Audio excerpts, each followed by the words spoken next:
Well, hello, I'm Janet Marana, Executive Director of Priests for Life. Welcome to Just Ask Janet. Well, you might be asking this question. How, how can I convince my friends, my relatives, my colleagues at work, the people who I come in contact who somehow still think abortion should be legal, abortion is okay? They don't want to acknowledge the death of the baby. They don't want to hear about the damage done to the woman and all this stuff. How can I move the needle a little bit? Well, it's education. And there is one group here that has done a fantastic job. I can't think of any pro life group around that has done more in education materials that are just so spot on, is Human Life Alliance. And joining me today, we're going to tell you about some great new resources that I know you're going to want to have, is Joe Langfeld, Executive Director of Human Life Alliance. So, Joe, welcome to the program. Hi, Janet. It's great to be with you.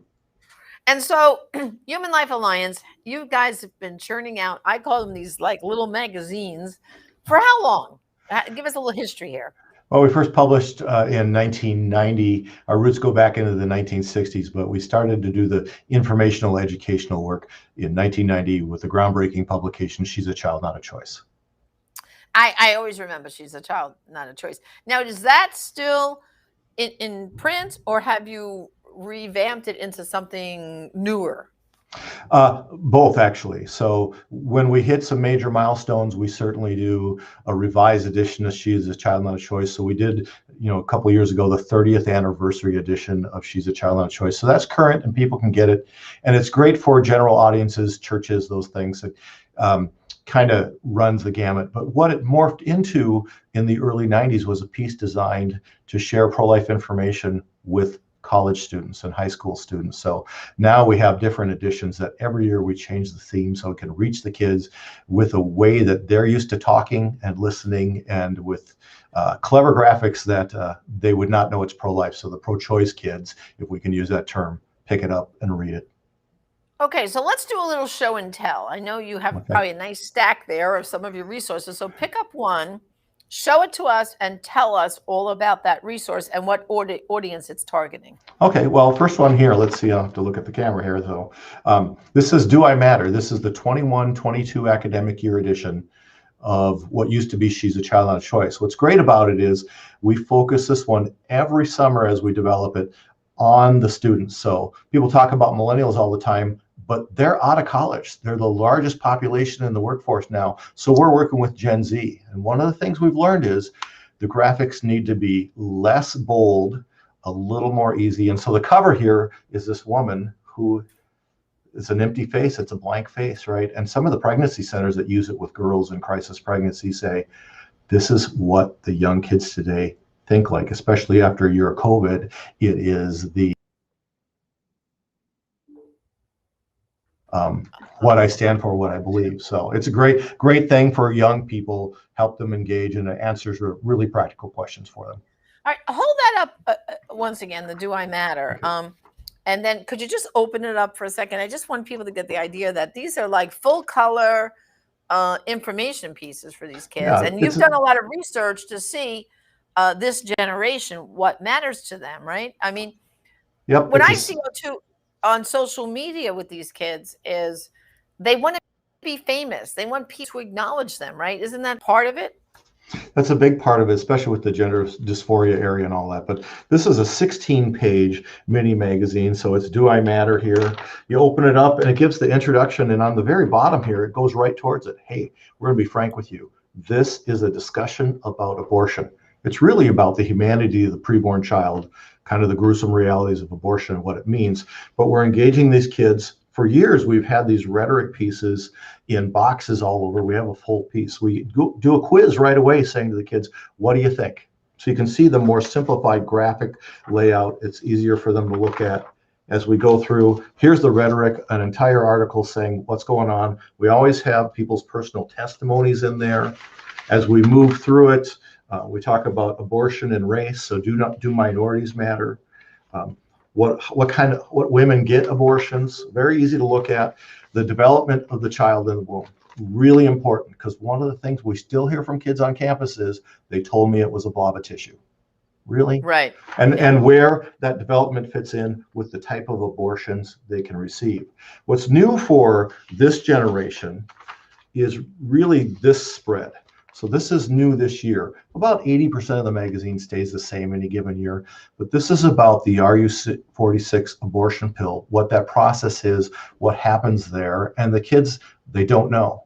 But these young women on college campuses are doing the do-it-yourself dorm room abortions, and it's a mess. So this page right here, this is a testimony from a woman from Silent No More, so we're grateful for you allowing us to use that. We've changed her name, of course, which tells kind of the brutal honesty of that. And then on the next page here, the article is entitled Pills, Pills, Pills, and it's all the chemicals these young women are dumping into their bodies, and it's everything from what's the RU46 abortion pill to what is the morning after pill, how is it different to the contraceptive pills, what do they do to their body, why does the UN call the information and the chemicals in the contraceptive pill a type 1 carcinogen, which is the same as plutonium.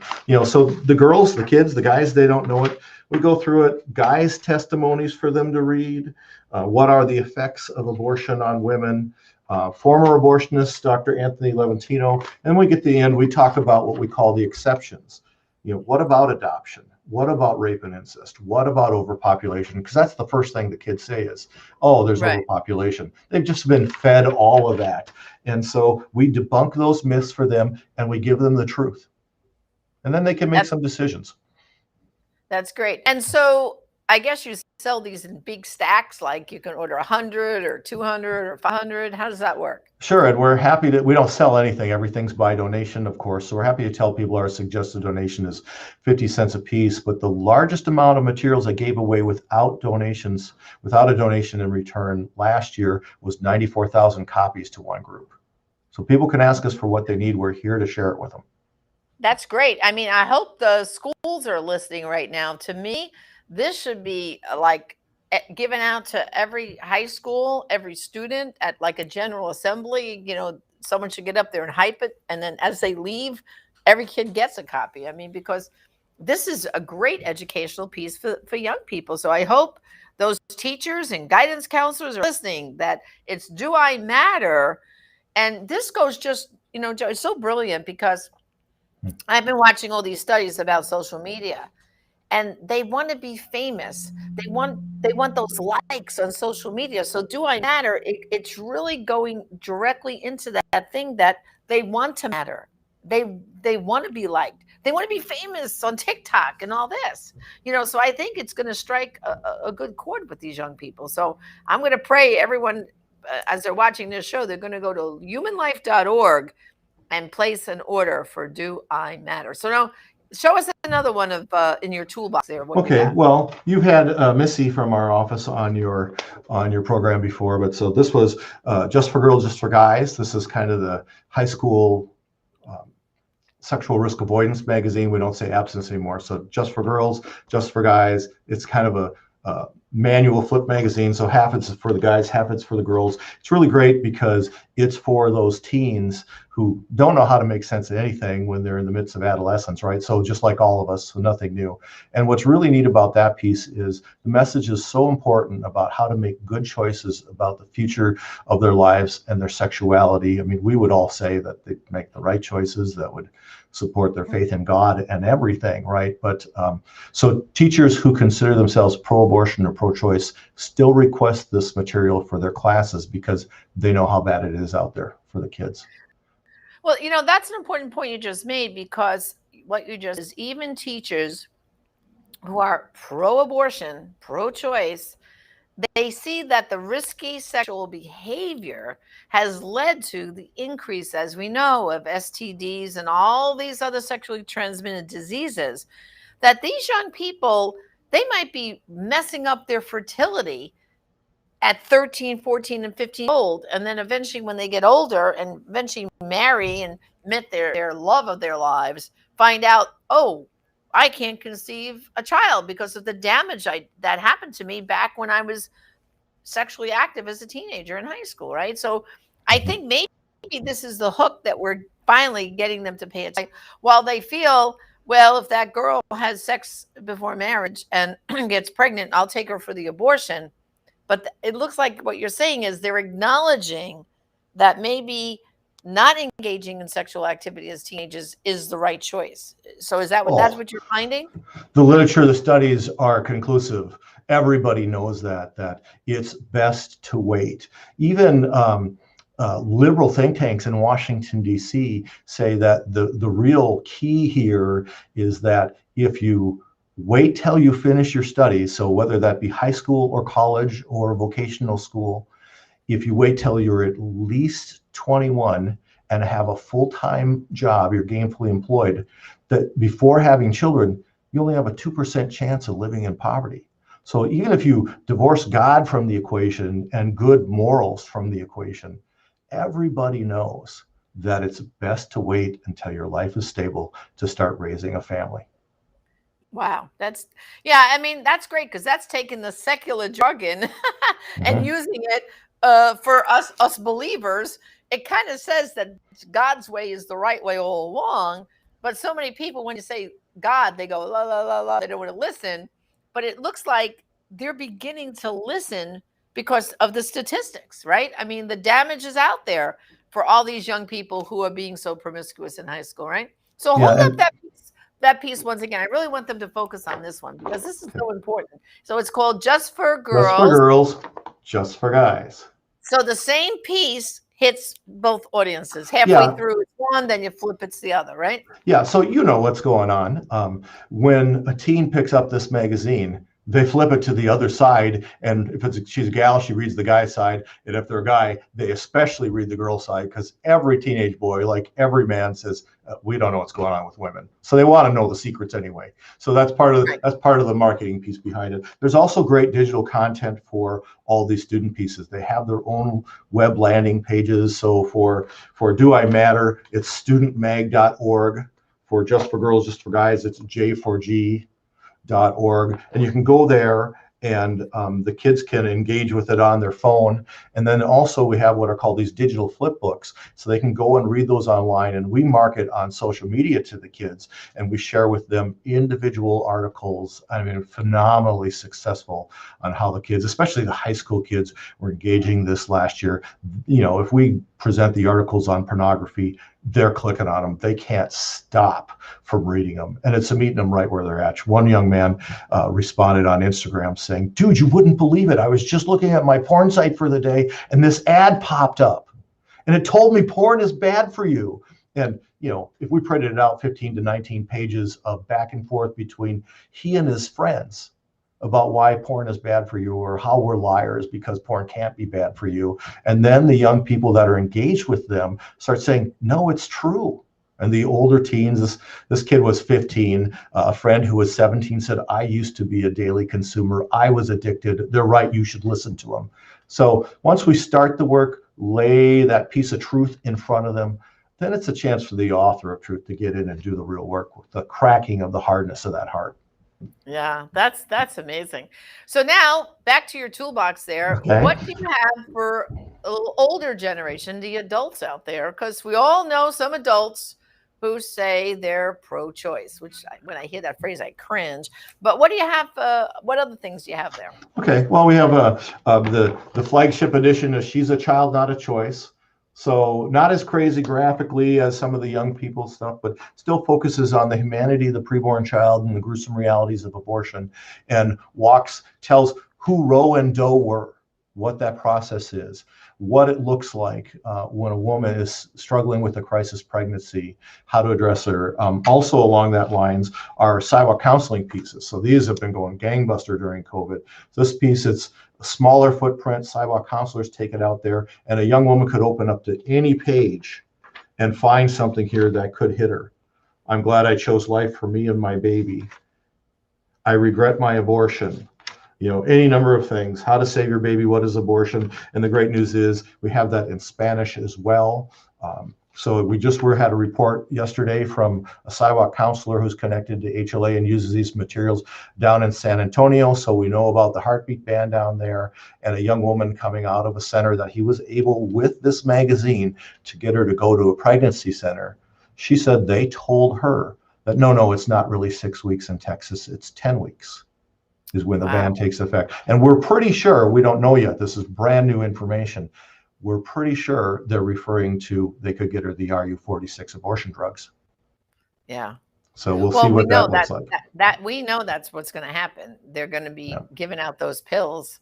You know, those girls, the minute they get that pregnancy test, are going to walk in and say, I want an abortion now, you know, hurry up quick. And they're going to give them the RU46 because we know, I mean, that's just the way they're going to go. Now, what about, you know, we know how abortion targets minorities. They target the Black and Hispanic community. Do you have some resources that really speak to those communities? Sure.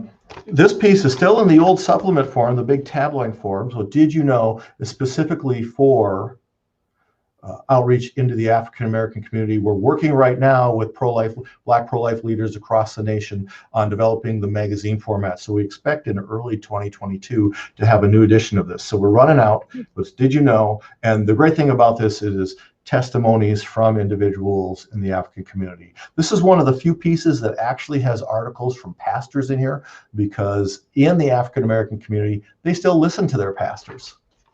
You know, so, but pro-life greats from Johnny Hunter to Alveda King. Alveda wrote the introduction for us here, and so it's really great. And I'll tell you, this summer, when we were distributing this in Madison, Wisconsin, of all places, we received this mailed back to us, and people were circling these quotes by Dr. Martin Luther King Jr. saying, BS, lies. Blacks in Madison, Wisconsin and Milwaukee, Wisconsin, you know, circling Alveda's credentials saying lies, untrue. I mean, that's how far we are away from understanding the truth in this country. So it's a difficult work to kind of put a primer in front of them that gives them basic pro-life truth, and then having the follow-up happen, whether it's from our office or from people in the community who hand out the materials, use the materials.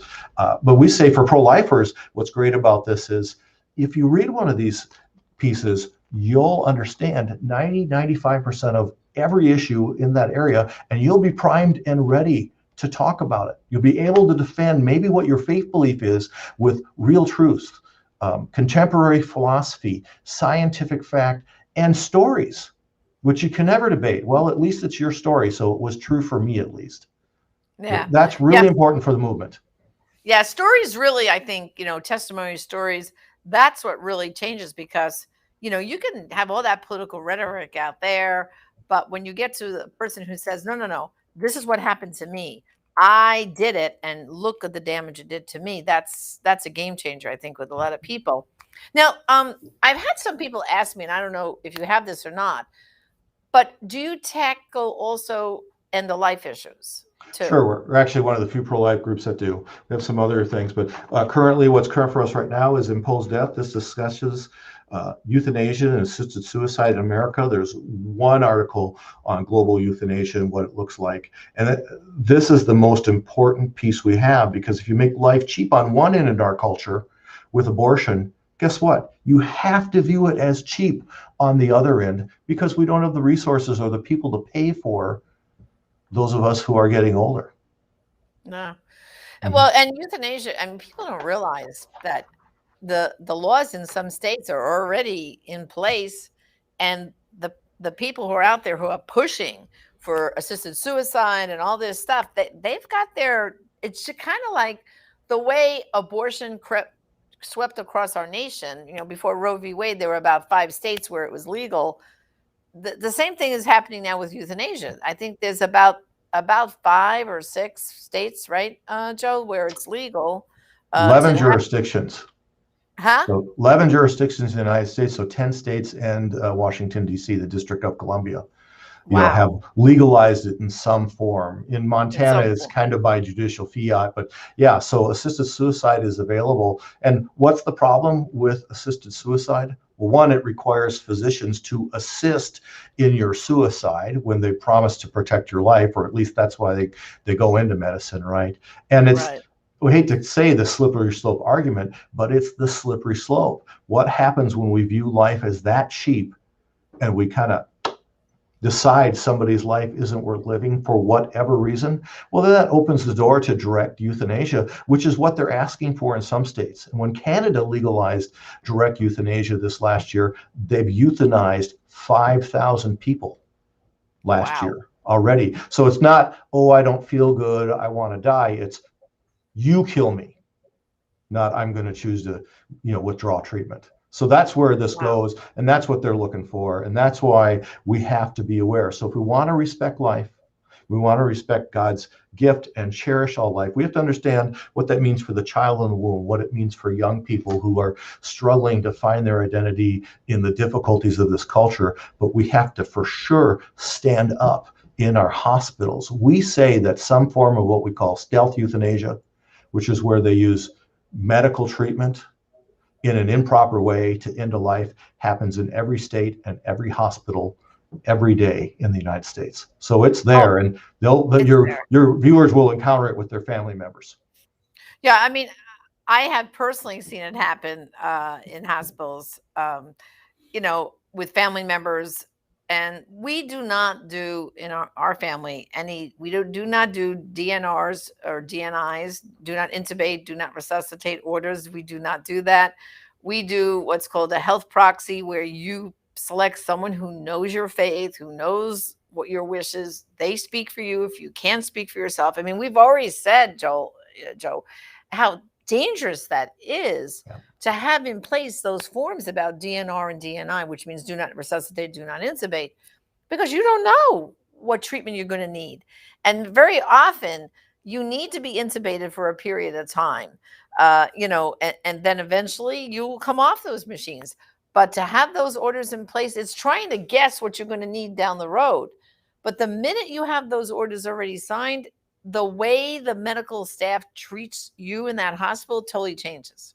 It totally And you changes. and you've locked a doctor or a nurse out of actually providing you the care that you need. And how can we Exactly. predict the future? None of us know No, that. Mhm. we none of us know that. And in fact, I can think back. One of my daughters was in a critical car accident. Now she was under 18 at the time. All right, and of course they had to bring her back twice in the ambulance till she got to the hospital. And then when she got to the hospital, of course they had her intubated, they bagged her, and then they put her into an induced coma, and they kept her that way. I didn't find out till like a week later that they made a mistake in her chart. And I was wondering, why wasn't she in ICU pediatrics, because she was only 16. They had her in the adult section because they made a mistake with her intake information. Imagine. But let's say she was an adult and she had a do not intubate order, she would have been dead, right? Here's Oh, someone who yeah. needed to be intubated for a certain period of time till they could stabilize her, diagnose what was wrong with her, which in fact she had a fractured vertebrae in her neck. Um, she would have been dead. She would have been dead. And so I always tell people, like, come on, don't sign that stuff. And then we have that other whole scary stuff is I've heard horror stories about organ donation and Yeah. harvesting of organs. And you have this stuff pre-signed. You are just putting yourself at risk. So I don't have any of it. I have what's called a will to live, which is the opposite of a living will. It's a will to live. And on our Priest for Life website, you can get the document. It's different for every state. I have that filled out. I have a health proxy who's named there, and that's it. You know, don't sign anything else. And I can remember one time we had a family member who was, in the process of dying. They were in the hospital. They were on a vent, and I called it the angel of death. She kept coming into the ICU cubicle with a clipboard saying, "Are you ready to sign the papers now? Are you ready to sign?" And finally I said to her, "Could you please leave? We're not signing any papers. Yeah. When this person is ready to pass, they will pass, but we're not signing papers. So please leave." But they pressure you. They want you to acquiesce, to sign this stuff, to take people off life support. It's scary. And so I think you're hold that up again, the for euthanasia. This, brothers and sisters, like Joe just said, even if it's not legal in your state, it's happening. People are being euthanized every day in hospitals across America. You got to wake up, and this is a great piece called "Imposed Death." I don't know, Joe. Like, you guys must be working 24/7 to keep producing these great resources. It's totally amazing to me. Did I leave anything out? Are there any more that I? Oh, yeah, there's lots. We got a great piece on Planned Parenthood, which, pro-life leaders from across the nation write. So we're thrilled with that. But they can go to humanlife.org, click on the publications tab, and look at all the pieces we have. I see they're scrolling up the screen right now. So one of the keys is when you go to the site and you click on a page and you look at one of the magazines, you'll see that the suggested donation to 50 cents is up there. But there's a little toggle button, and the only other option is 0. So if people need enough for every family member at a church, for students at a school, it is not uncommon that people ask us for several hundred pieces or several thousand pieces, and they can't afford to help. That's what we raise money for. Now, if you can make the suggested donation, it's a great blessing for us. And of course, it allows us to serve other groups. There's nothing new under the sun there, right? But they do us no good sitting in our warehouse. We're happy to get them out, and we're always working on something new. Those student pieces are always being regenerated so that they're fresh and new and fit into the circumstances of young people's worlds today. So you can rely on us for that. That's what we do. That's what our mission is. That's great. Well, Joe, I can't thank you enough for bringing all these important resources to us today so everyone can see, there's really no excuse, brothers and sisters. This is a wealth of information. You should get this stuff to your church, to your school, even have some in your house, because as people come and go and visit, you can be handing these out to people. These will change hearts and minds. So go to humanlife.org and place an order today. So, Joe, thank you for joining me today on the program, and blessings. And I look forward to seeing you hopefully sometime in the near future at a pro-life leaders event. Okay. In person, perhaps, not just Yeah. online, right? Well, hey, listen, we're going to have an event here in February, as you saw on the calendar. So February, come to Florida, where up in Minneapolis, Minnesota, it'll be sub-freezing. So I'm sure you'll want to come to Florida in February. Okay. It's a great enticement for us to get out, right? Especially during COVID Well, here. God bless you. Thanks, Janet. God bless you too. Okay. Well, brothers and sisters, you got your homework. Go to humanlife.org, place an order today. Like Joe said, he'll bless you with it, no charge. You will get these resources to change hearts and minds in your community. And remember, there are some abortions only you can stop, and some lives only you can save. Join me again next time on Just Ask Janet. God bless.